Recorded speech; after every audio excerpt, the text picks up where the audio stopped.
Smart Ahmednagar news. राष्ट्रीय युवा ग्रामीण पत्रकार संघाची पश्चिम महाराष्ट्र आढावा बैठक पुणे येथे संपन्न। पुणे कात्रज दिनांक 27 एप्रिल 2025 रोजी कात्रज येथे राष्ट्रीय युवा ग्रामीण पत्रकार संघाची आढावा बैठक घेण्यात आली असता बैठकीस राष्ट्रीय युवा ग्रामीण पत्रकार संघाचे राष्ट्रीय अध्यक्ष श्री गणेश कचकलवार सर यांच्या आदेशाने व गणेश महाडिक महाराष्ट्र प्रदेश उपाध्यक्ष यांच्या हस्ते कांताभाऊ राठोड यांच्या अध्यक्षतेखाली पुणे शहर व जिल्हा आढावा बैठक घेण्यात आली व नवीन पदाधिकारी यांना नियुक्तीपत्र, शाल, श्रीफळ देऊन उत्कृष्ट कार्य करणाऱ्या पदाधिकारी यांना गौरवण्यात आले व ज्यांनी छान कार्य केले आहे त्यांना पदोन्नती देण्यात आली। महाराष्ट्र प्रदेश उपाध्यक्ष श्री गणेश महाडिक यांचे देखील मोलाचे मार्गदर्शन पदाधिकारी यांना लाभले। तसेच पश्चिम महाराष्ट्र विभाग प्रमुख कांताभाऊ राठोड, पश्चिम महाराष्ट्र विभाग सचिव संतोष लांडे, महिला प्रदेश उपाध्यक्ष जयश्रीताई घोडके, हवेली तालुका अध्यक्ष सतीश कुमार कोकरे, हवेली तालुका उपाध्यक्ष अमित मोरे,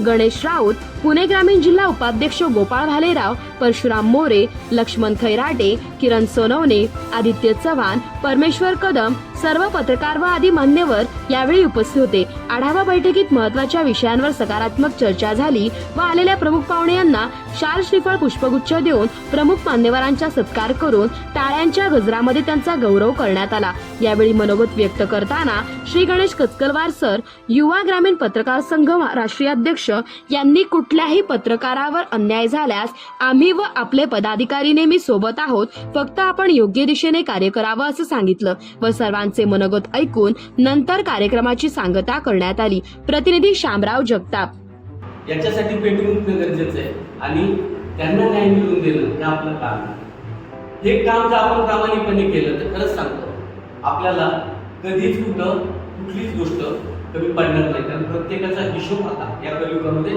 कर्मावरती आहे आणि हे कर्म जर तुमचं चांगलं असेल तर मी तुम्हाला आजही सांगतो, तुम्ही कुठेही जा काठावरती तुम्ही पोहून आल्याशिवाय राहणार नाही। त्यामुळं कुठली गोष्ट करत असताना आपल्याला आपण फक्त पत्रकार आहोत म्हणून कुठली गोष्ट करून ठेवू नये, तर त्या पत्रकाराच्या पाठीमागं पण एक माणूस आहे आणि तो माणूस म्हणून आपण जर या महाराष्ट्राच्या मातीमध्ये काम केलं, त्या छत्रपती शिवरायांच्या विचारांवरती काम केलं, ज्या छत्रपती शंभूराजांनी आपला बलिदान दिले देशासाठी, त्या स्वराज्यासाठी, त्या छत्रपती शंभूराजांसाठी आपण काम केलं, तर खरंच सांगतो आज फक्त आपण सावध मानवतेसाठी नाही तर आपण लोकांना सावध करण्यासाठी खूप मोठं काम करतो।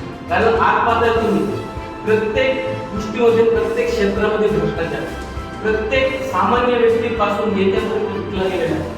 मग हा विकल्या गेलेला मनुष्य कोण, त्याच्यामध्ये आपलंही नाव शिक्कामोर्तब केलं जातं। तो पत्रकार आहे, कोणत्या पत्रकारितेचा आहे, काय करतो आणि तुमच्यासारखा प्रामाणिक मनुष्याचं नावही की राजकीय नेते त्याला शिक्का लावून तो विकला गेलाय हे सांगतात, लोकांना दाखवून देतात। आणि आज मीडियावरती चालू आहे, म्हणजे मीडिया चालते ती कोणावरती चालते तर राजकीय नेत्यांवरती मीडिया चालते। कोणाच्या न्यूज असतात तर राजकीय नेत्यांचे जास्त न्यूज असतात।